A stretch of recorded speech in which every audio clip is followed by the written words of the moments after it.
doctor Pablo Valverde, catedrático universitario, juez de la Corte Provincial en la provincia de La Suay. Doctor Valverde, el país está cayendo en una situación de verdadero descalabro. Ha sido una trágica semana en todos los sentidos, la que hemos vivido los ecuatorianos, con noticias que han estremecido en los distintos ámbitos, en lo social, en lo político, en lo delincuencial, etcétera.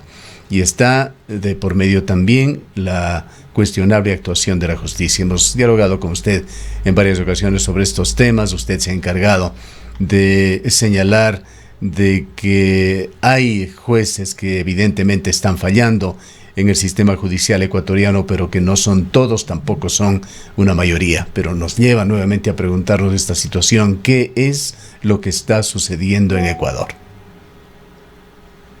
Muy buenos días, Gustavo. Buenos días a la ciudadanía. Como siempre, un agradecimiento por esta invitación y poder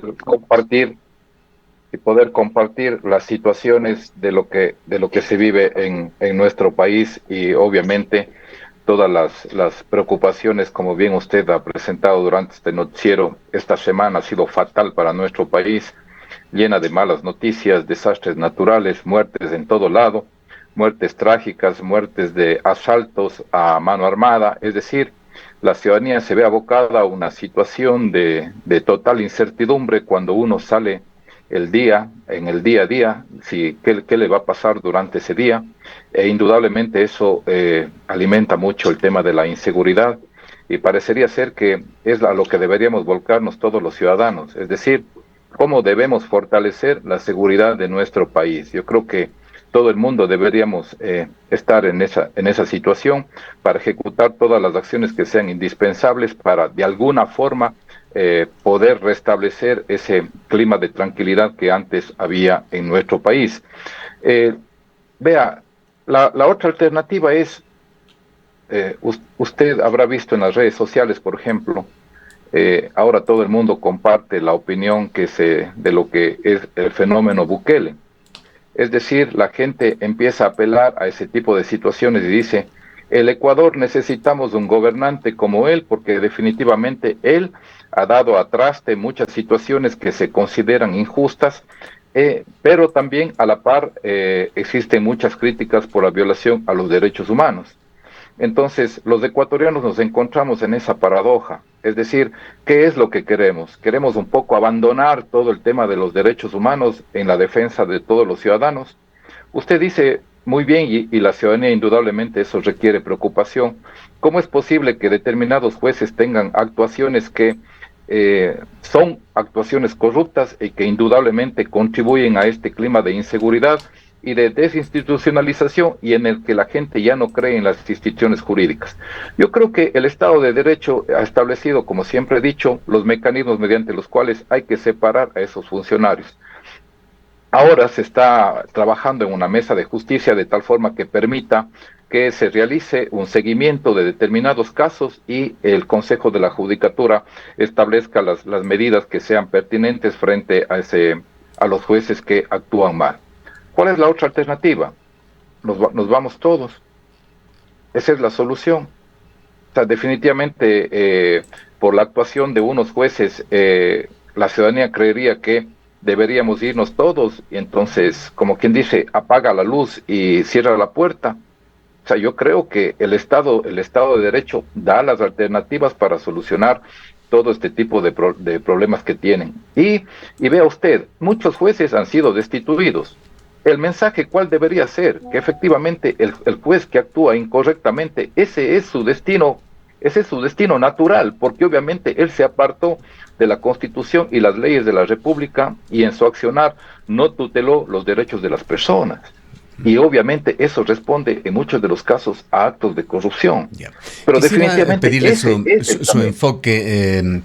Por supuesto, continuaremos con este análisis general, doctor Valverde, sobre el suceso de ayer, esta actuación nuevamente de un juez de un sitio remoto en el país, remoto con respecto a en donde se está generando los efectos de esa decisión judicial. El juez Byron Orejuela Hiller, unidad multicompetente del Cantón Flavio Alfaro de Manabí, que ordenó la liberación de 2 presos en la cárcel de La Tacunga. El juez había argumentado que dentro del proceso penal seguido en contra de ambos individuos hay vulneraciones al debido proceso y por tanto se vulneran también los derechos a la libertad, la integridad física, la salud y la vida. El SNAI protesta y señala que la decisión del juez desnaturaliza las medidas cautelares constitucionales. La pregunta sería, doctor Valverde, ¿hay espacio para darle por lo menos el beneficio de la duda a este juez? Yo creo que siempre hay el espacio, eso sí, siempre. ¿Por qué? Porque nosotros no podemos hablar si no conocemos el proceso.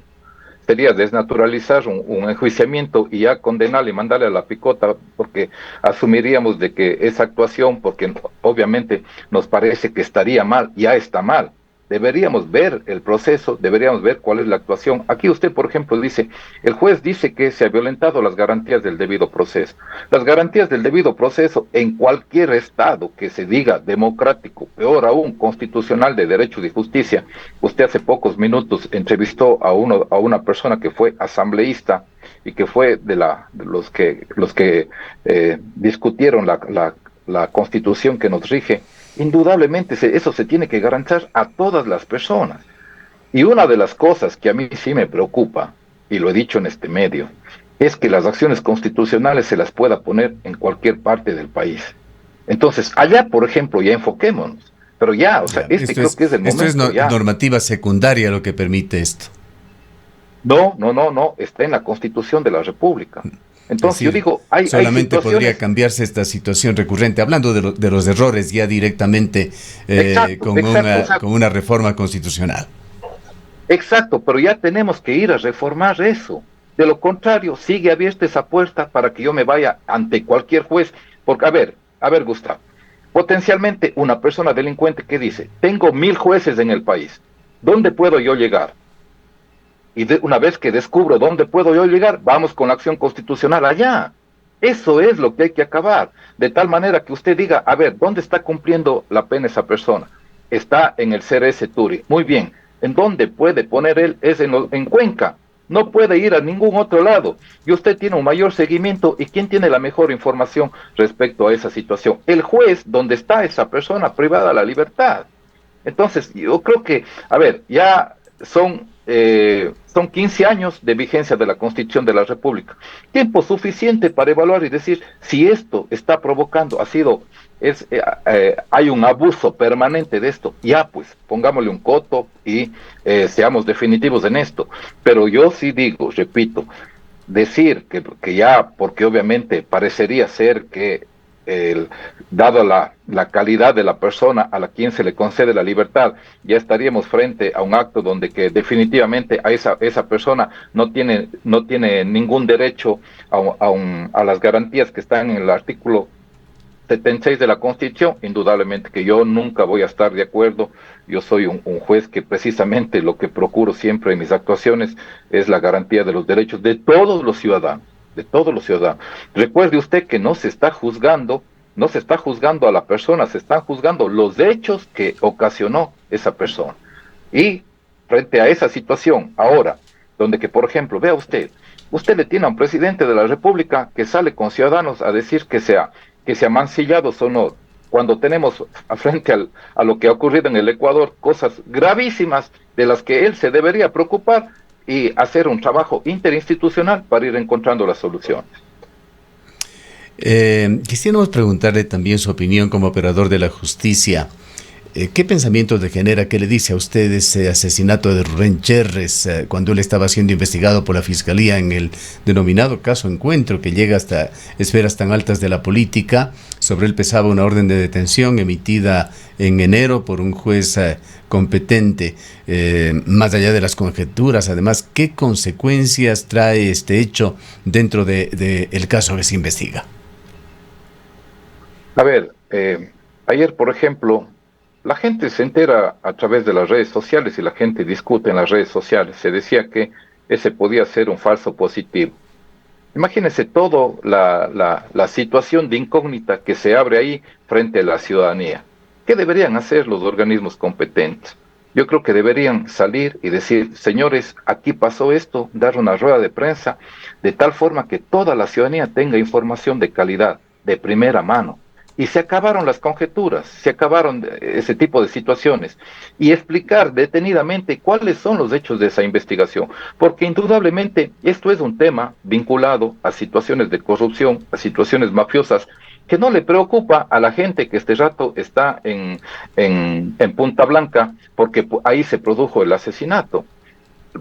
Nos preocupa a los 17 millones de personas qué va a tener, qué destino van a tener estas investigaciones y por qué se acusa de gravísimos actos de corrupción y que tienen que ver con situaciones mafiosas.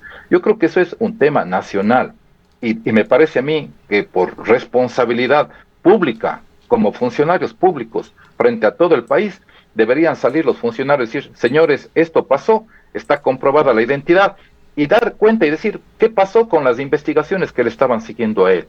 Efectivamente le estaban siguiendo, es decir, si esa persona era buscada para dar una versión respecto a los hechos, ¿por qué? ¿Qué hizo la policía? ¿Dónde está la omisión? A mí me parece que eso es contundente. ¿Por qué?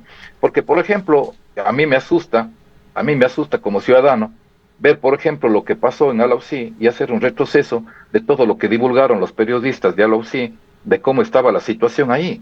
Y usted no se pregunta, como ecuatoriano, no nos preguntamos todos, ¿por qué no hicieron nada?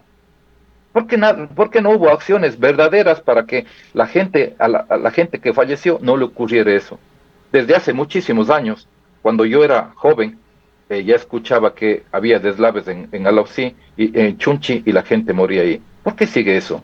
¿Qué es una maldición? ¿Qué es un tema así sobrenatural o qué?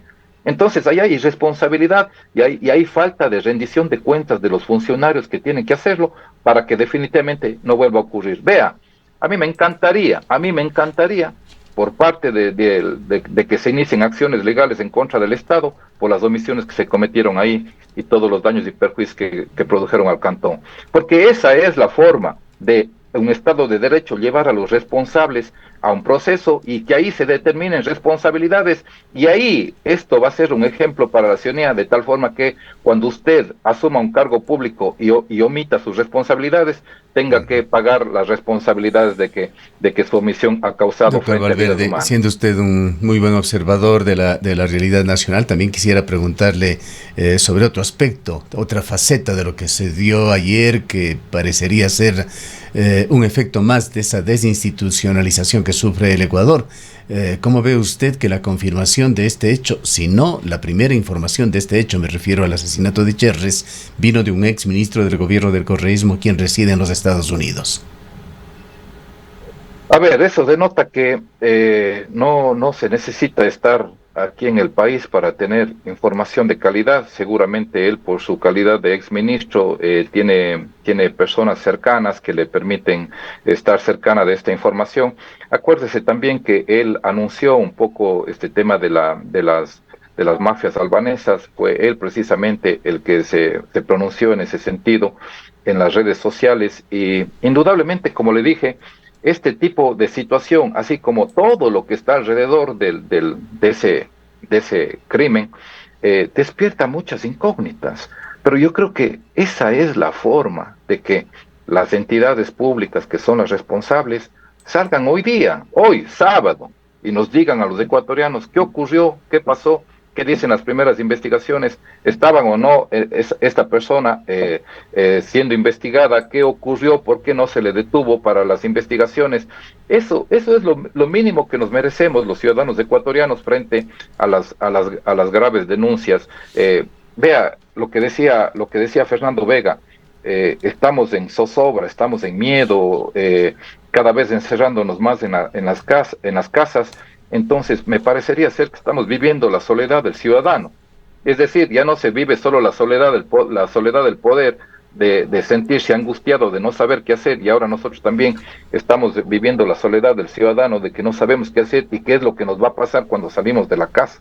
Y eso es lo que hay que trabajar, yo creo que como sociedad, porque también irnos al otro lado y decir, se van todos, no sirve absolutamente nadie, todos se tienen que ir porque esa es la única forma de arreglar las cosas. Yo creo que como un tema experimental, el Ecuador ya lo ha vivido. ya ha vivido esas situaciones y eso ha solucionado los problemas. ¿Qué pasaría, por ejemplo, en los ambientes que usted bien los describió en la entrevista anterior? ¿Qué pasaría con la asunción de un vicepresidente de la República? Él está preparado para asumir esas responsabilidades. Hagamos una evaluación. Tenemos 2 años del presidente Lazo. Él estuvo preparado,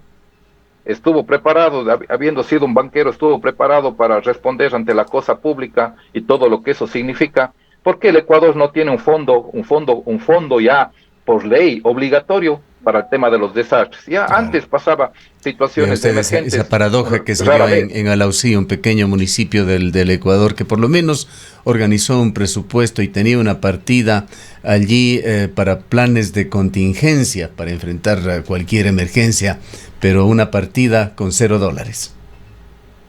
Es que eso le digo, Gustavo, o sea, nosotros vivimos una serie de cosas. Vea usted lo que pasó aquí en la entrada de la ciudad de Cuenca, en Sayausí. Y hasta ahora usted pasa por ahí y parecería ser, o sea, usted dice, ¿qué pasó? ¿Dónde hay un fondo de emergencia que le permita socorrer a las víctimas, a las vidas humanas que necesitan de emergencia? Usted no necesita decir, ya venga dentro de un año a ver qué puede hacer frente a mi situación. Y esos fondos todavía los gobiernos locales y el gobierno nacional no se responsabilizan de tenerlos para efectivamente solventar las emergencias que se tenga. Y este rato quieren improvisar y es como usted en la casa, en su hogar pasa una emergencia, dice, ¿cuánto hay en la libreta de ahorro? $5. Bueno, con $5 vivamos los próximos 2 años. No puede ser, pues. No puede ser, o sea, ¿dónde están los derechos de la gente? O sea, definitivamente yo acumulo, ¿no? Una gran fortuna para solventar todo el tema internacional y todo, y está bien porque eso también nos posiciona ante el mundo Bien. y eso hay que ser francos. Doctor Pero también, Valverde, ¿en voy a dónde dejarle quedan los derechos de la con gente? una pregunta final, con toda esta situación tan compleja, con tan pocas soluciones que se vislumbran. ¿Cómo pedir a los ecuatorianos que no aspiren a algún tipo de refundación del país? A ver, yo lo que creo es que se van creando escenarios, como dije antes, usted dice en las redes sociales, todo el mundo dice queremos un Bukele en el Ecuador, pero también hay que ver la otra cara de la moneda. Usted ya va a ver, y esto se acordará a la ciudadanía, Bukele va a ser llevado a los organismos internacionales por la violentación de derechos humanos. Sí, La gente absolutamente de dirá, acuerdo. sí, la gente dirá, sí, no, eso interesa, no interesa, pero esa es parte de la responsabilidad política cuando usted asume un gobierno y tiene que defender Bueno, los derechos lo hacemos humanos. una vez más, ya lo Entonces, hemos hecho. Invitamos a la ciudadanía a conocer también sobre El Salvador con visiones alternativas como la de El Faro y otros foros periodísticos independientes que se atreven allí a dar alguna resistencia al señor Bukele en sus políticas. yo creo que el único camino que nos queda es, desde el espacio que tenemos cada uno, hacer bien las cosas, promover debates para efectivamente ver todas las aristas de la situación, ver cuáles son los mejores problemas. Vea, la Universidad de Cuenca tiene una actuación permanente ahora en tratar de solventar los problemas que se van presentando en la sociedad, pero ya no desde el punto de vista político, sino desde el punto de vista técnico, de promover soluciones y decir, hagamos esto, ¿qué pasa en la vialidad de la SUAY? ¿Cómo podemos contribuir a eso? Yo creo que ese es el papel. O sea, desde nuestra espera, desde nuestro trabajo, hacer las cosas bien para que precisamente el Ecuador pueda retomar ese camino. Y el gobernante, naturalmente, tiene que dejarse de preocupar de su prestigio personal y abocarse a lo importante que es qué está pasando en el país, cómo están siendo tutelados los derechos de las personas y cómo está el tema de la seguridad, donde que definitivamente usted prefiere, como dije antes, quedarse en su casa antes que correr cualquier tipo de riesgo saliendo de ella. Por eso yo creo que este rato el papel del gobernante es: yo estoy cumpliendo mi papel, lo he hecho en forma responsable y qué son las cosas que yo tengo que cambiar para que la situación se modifique y no empezar unas críticas por críticas. Por ejemplo, ayer ya se leía en las redes sociales que decían los 6 jueces de la Corte Constitucional son correístas. Por favor, o sea, ¿eso va a contribuir a que este país pueda salir adelante? Yo creería que no. Bien, queremos agradecerle por habernos acompañado en esta mañana, doctor Valverde. Con todo gusto y muchas gracias, Gustavo. Un buen día para todos. Declaraciones del doctor Pablo Valverde, juez de la Corte de Justicia de Cuenca y profesor universitario. Son las